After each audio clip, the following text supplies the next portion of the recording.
question fort vaste et avec la participation fort aimable de Monsieur Thierry Hensman. Donc, je vais vous demander d'abord de vous présenter complètement, de présenter votre établissement.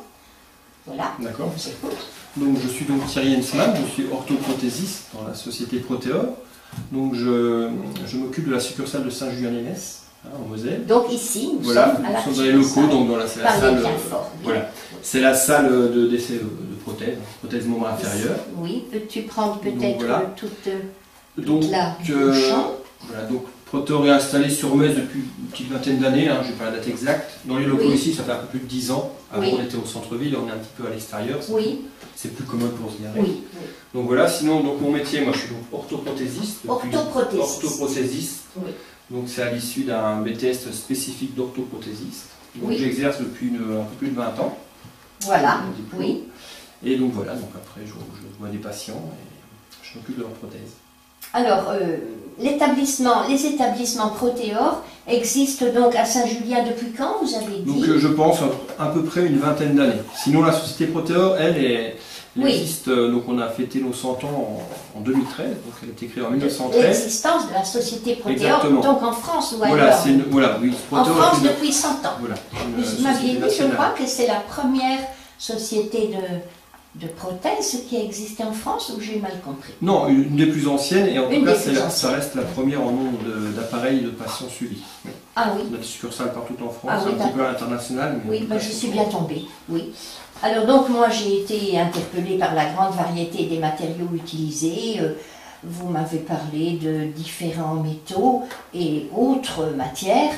Pouvez-vous nous en parler plus précisément et surtout nous dire pourquoi le choix de ces matières et nous les présenter, ces matières qui servent aux différentes prothèses? Donc oui, on utilise quelques matériaux différents selon que l'on va construire une prothèse provisoire, on verra tout à l'heure, ou une prothèse définitive. D'accord. Donc les matériaux utilisés en provisoire, on a besoin que la réalisation soit rapide, qu'on puisse refaire des retouches avec le patient, et certains ont une transparence qui est utile, donc c'est des polyéthylènes, des polypropylènes. C'est des matériaux issus de l'industrie du pétrole. Ensuite, sur des prothèses définitives, on a des résines. Donc c'est des tissus de fibres de verre, de carbone, qui sont imprégnés de résine, acrylique, araldite. Donc ça, c'est souvent les prothèses définitives. Pourquoi ce choix? Alors, les résines, c'est des matériaux qui ont remplacé progressivement le bois, le dural, le cuirassier, qu'on fait vraiment un tout petit pourcentage. Cuirassier. Cuirassier, il y avait des emboîtures, il y avait un cuir thermoformé avec des structures en acier. Oui, et alors vous dites ça a été remplacé par quoi? Par tout ce qui est résine, par... résines différentes. En tout cas, voilà. À base de quoi ces résines? Matière synthétique? Tout à fait, oui, c'est de l'acrylique, de l'araldite, quelques polyesters, des choses comme ça. Pourquoi ce choix alors? Alors c'est parce que c'est une mise en œuvre plus facile. Mise en œuvre, voilà. Il fut un temps, autrefois les prothèses étaient faites sur mesure, donc avec des mesures de circonférence, et la forme était faite indépendamment de la forme de la cuisse ou de la jambe. Aujourd'hui, on réalise un moulage numérique ou plâtré, et donc ces résines ou autres, c'est des matériaux qui sont soit liquides ou complètement souples à chaud, et ça épouse parfaitement le positif réalisé. Donc, facilité de moulage. De réalisation, le moulage c'est... Oui, le moulage autour du positif, pardon. Oui. Tout à fait. Et voilà. Et de rigidité, de légèreté. Oui, il faut allier la légèreté, c'est très important, me semble-t-il. Oui. Donc, vous m'aviez parlé de carbone aussi. Voilà, donc ça fait partie des résines. Quand on parle de résine, en fait, la résine imprègne des tissus qui peuvent être en Kevlar, en fibre de verre et en carbone. Donc par exemple, le carbone, les propriétés, on va pouvoir faire des emboîtures plus fines, plus légères qu'une résine normale. C'est des propriétés... À la fois résistantes et s'adaptant aux formes complexes. Oui, ça s'adapte aux formes, c'est résistant. Non? Oui, voilà. Donc certains carbones vont être utilisés dans les pieds ou dans certaines orthèses pour avoir une propriété de restitution. Voilà, ils vont fléchir sans casser. Du côté ressort, quoi. Oui, exactement. Fléchir sans casser, comme un peu comme le roseau. Oui. Oui. Donc voilà. Alors, vous m'avez nommé les différents matériaux. Est-ce qu'on peut voir sur une prothèse à l'extérieur, par exemple, en carbone et en... On parlait tout à l'heure de polyéthylène ou polypropylène. Donc par exemple, on a une emboîture fémorale qui a été faite en fait pour une prothèse provisoire, c'est-à-dire les premières prothèses qui ont été faites. Donc là, l'aspect carbone, c'est qu'un papier, une décoration, mais en fait, c'est un plastique. Comme vous auriez. C'est un plastique, comme vous pouvez rigide.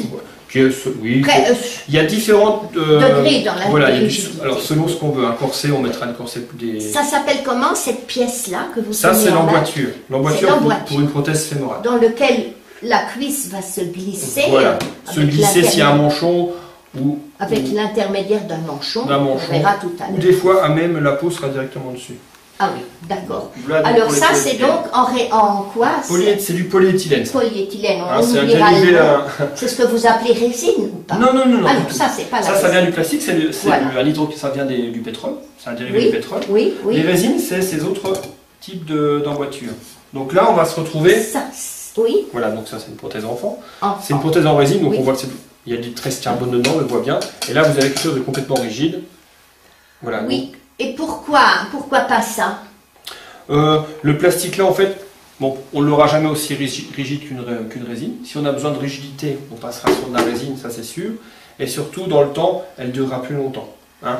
Les pièces standards sont noyées dans la résine. C'est quelque chose qui ne bougera pas. À base de carbone, donc. Voilà, c'est du carbone qui est imprégné de résine. Hein, imprégné dans toute sa matière, pas seulement à la surface. Oui. Le carbone, c'est un tissu, et après, c'est imbibé vraiment de la résine. Oui. Et en durcissant, ça se polymérise et ça devient dur. Oui, mais c'est aussi une différence de coût.